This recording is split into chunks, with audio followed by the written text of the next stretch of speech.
Welcome to news 9 TV. నేను మీ Satya. Today speed news.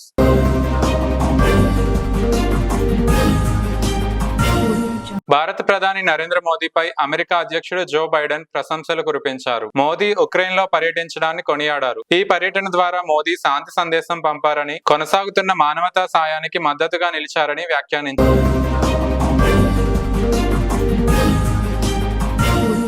Pakistan వేర్పాటువాద సంస్థ బలూచిస్తాన్ లిబరేషన్ ఆర్మీకి చెందిన సాయుధులు ఆ దేశంలో మారణకాండ సృష్టించారు. బలూచిస్తాన్ ప్రావిన్స్ లోని పలు ప్రాంతాల్లో పోలీస్ స్టేషన్లు, రైల్వే ట్రాక్లు, వాహనాలు కాల్పులకు పాల్పడి 39 మందిని హతమార్చారు. ఇందుకు తమదే బాధ్యతని ప్రకటించారు. పాక్ ప్రభుత్వ భద్రతా అధికారులు వెల్లడించిన వివరాల మేరకు మొత్తం 4 వేర్వేరు ప్రాంతాల్లో సాయుధులు కాల్పులకు తెగబడ్డారు.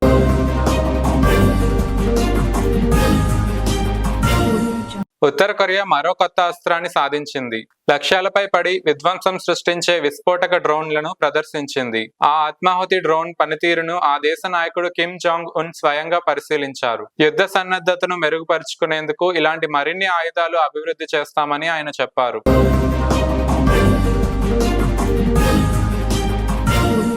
బగ్గుమన్న పశ్చిమాసియా కాస్తంత శాంతించింది. లెబనాన్ పై ఇజ్రాయెల్ భారీ స్థాయిలో విరుచుకుపడటంతో యుద్ధం విస్తరిస్తుందన్న అంతర్జాతీయ సమాజం ఆందోళనకు తాత్కాలికంగా తెరదించారు. 2 వర్గాలు సంయమనం పాటించాయి.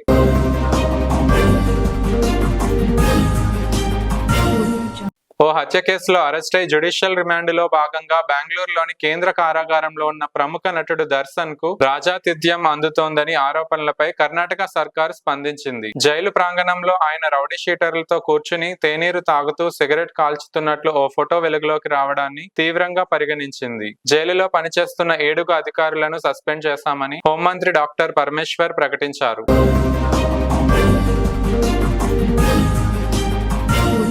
మహారాష్ట్రలోని సింధుదుర్గ్ లో ఉన్న ఛత్రపతి శివాజీ భారీ విగ్రహం కుప్పకూలిపోయింది. 35 అడుగుల ఎత్తున్న ఈ విగ్రహాన్ని గతేడాది డిసెంబర్ 4న నౌకాదళ దినోత్సవం సందర్భంగా ప్రధానమంత్రి మోదీ ఆవిష్కరించారు. రాష్ట్రంలో గత 3 రోజుల నుంచి కురుస్తున్న వర్షాల కారణంగానే విగ్రహం కూలినట్లు భావిస్తున్నామని, అసలు కారణాన్ని నిపుణులు త్వరలో వెల్లడిస్తారని అధికారులు తెలిపారు.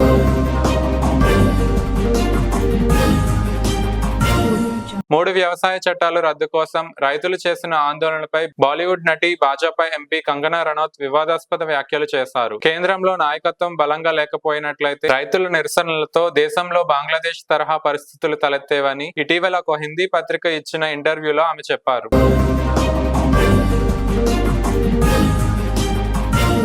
మహారాష్ట్రలోని Nanded MP Congress party senior నాయకుడు వసంత్ రావ్ చవాన్ హైదరాబాద్ లో మృతి చెందారు. కొన్నేళ్లుగా అనారోగ్యంతో బాధపడుతున్న ఆయన చికిత్స పొందుతూ ఓ ప్రైవేట్ ఆసుపత్రిలో తుదిశ్వాస విడిచారు. ఆయన ఆకస్మిక మృతి పట్ల లోక్సభ విపక్ష నేత రాహుల్ గాంధీ, కాంగ్రెస్ పార్టీ అధ్యక్షుడు మల్లికార్జున్ ఖార్గే, ఏఐసిసి ప్రధాన కార్యదర్శి ప్రియాంక గాంధీ తీవ్ర విచారం వ్యక్తం చేశారు.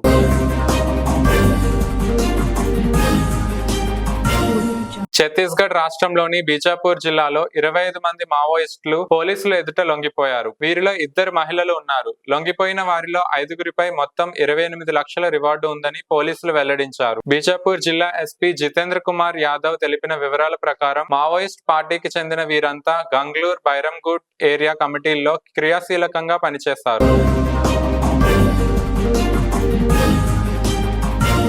పూరి శ్రీక్షేత్రంలో జన్మాష్టమి వేడుకలు ఘనంగా నిర్వహించారు. సేవాయత్లు జగన్నాథ, బలభద్ర, సుభద్రల సన్నిధిలో మంగళహారతి, మైలం, అబకాస తదితర సేవలు చేపట్టారు. 7 గంటలకు పురుషోత్తముని గోపాల వల్లభ సేవ జరిగింది.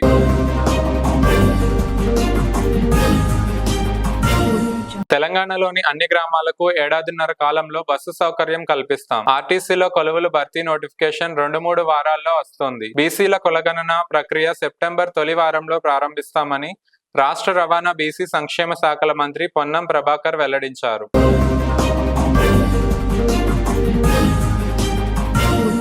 వక్ఫ్ చట్టాన్ని కేంద్ర ప్రభుత్వం ప్రతిపాదించిన సవరణ బిల్లును తెలంగాణ వక్ఫ్ బోర్డు ఏకగ్రీవంగా తిరస్కరించింది. ఈ సవరణలకు వక్ఫ్ ఆస్తులు రక్షణ హరించేలా ఉన్నాయని పేర్కొంది. వక్ఫ్ సవరణ బిల్లు 2024పై రాష్ట్ర వక్ఫ్ బోర్డు చైర్మన్ సయ్యద్ అజ్మతుల్లా హుస్సేన్ నేతృత్వంలో ప్రత్యేక సమావేశం జరిగింది.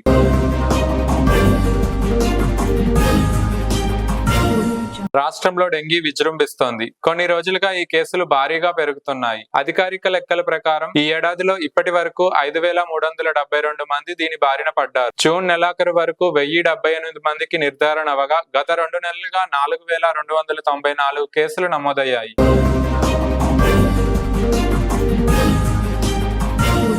అసెంబ్లీ నియోజకవర్గంలో ఒకే చోట 25 ఎకరాల్లో ఇంటిగ్రేటెడ్ రెసిడెన్షియల్ స్కూల్ ఏర్పాటు చేసి జాతీయ ప్రమాణాలతో వసతులు కల్పించబోతున్నామని సీఎం రేవంత్ రెడ్డి ప్రకటించారు. ప్రస్తుత వసతి గృహాల్లో సరైన సదుపాయాలు లేవని, అందుకే అన్ని రకాల మౌలిక వసతులతో ఎస్సీ, ఎస్టీ, బీసీ, మైనారిటీ గురుకులాలను ఒకే గొడుగు కిందకు తీసుకొస్తున్నామన్నారు. తెలంగాణ ప్రభుత్వం వైద్య పర్యాటకానికి పెద్దపీట వేసిందని, రాష్ట్రంలోని అత్యాధునిక వైద్య సంస్థలతో హెల్త్ టూరిజంను విస్తరిస్తోందని రాష్ట్ర ఐటీ పరిశ్రమల శాఖ మంత్రి దుద్దిల్ల శ్రీధర్ బాబు తెలిపారు. తెలంగాణ రాష్ట్రం ఔషధ ఎగుమతుల్లో ప్రపంచంలోని అనేక దేశాలతో పోటీపడే స్థాయికి చేరుకుందని ఆయన వెల్లడించారు. రాష్ట్రం మొత్తం ఎగుమతులు 1,16,182 కోట్లు కాగా ఇందులో 36,893 కోట్లు ఫార్మా ఎగుమతులేనని ఆయన చెప్పారు.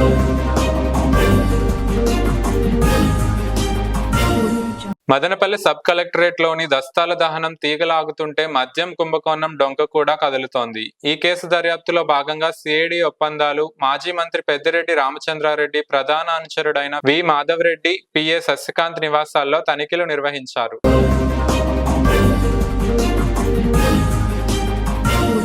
కోనోకార్పస్ మొక్కలు, చెట్లను అకారణంగా కొట్టివేయడాన్ని అడ్డుకోవాలంటూ హైకోర్టులో పిల్ దాఖలైంది. జన చైతన్య వేదిక రాష్ట్ర అధ్యక్షుడు వల్లంరెడ్డి లక్ష్మణ్ రెడ్డి మరో ఇద్దరు ఈ వ్యాజ్యాన్ని సమర్పించారు. కోనోకార్పస్ మొక్కలతో మానవాళికి, పర్యావరణానికి ముప్పు ఉందని శాస్త్రీయంగా నిరూపితం కాలేదని వ్యాజ్యంలో పేర్కొన్నారు. నాటడానికి అవి యోగ్యమైనవా కావా అనే విషయంపై శాస్త్రీయ అధ్యయనం చేసేందుకు నిపుణుల కమిటీని ఏర్పాటు చేయాలని కోరారు.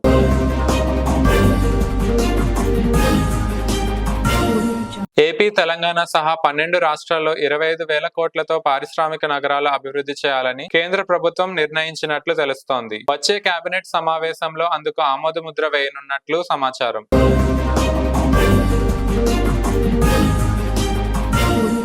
భారత నౌకాదళం మరో మైలురాయిని చేరుకుంది. పూర్తిగా అణు సామర్థ్యంతో కూడిన దేశ తొలి బాలిస్టిక్ క్షిపణి వ్యవస్థ కలిగిన జలాంతర్గామి ఐఎన్ఎస్ అరిహంత్ పూర్తి డిజైన్ అనుభవంతో మరో అణు జలాంతర్గామి ఐఎన్ఎస్ అరిగాత్ ను భారత నౌకాదళం నిర్మించింది. అరిహంత్ మాదిరిగానే అరిగాత్ నిర్మాణాన్ని కూడా తూర్పు నౌకాదళంకి చెందిన యుద్ధ నౌకల స్థావరం విశాఖపట్నం నేవల్ డాక్యార్డ్ లోని షిప్ బిల్డింగ్ సెంటర్ లో 2011 డిసెంబర్లో చేపట్టారు.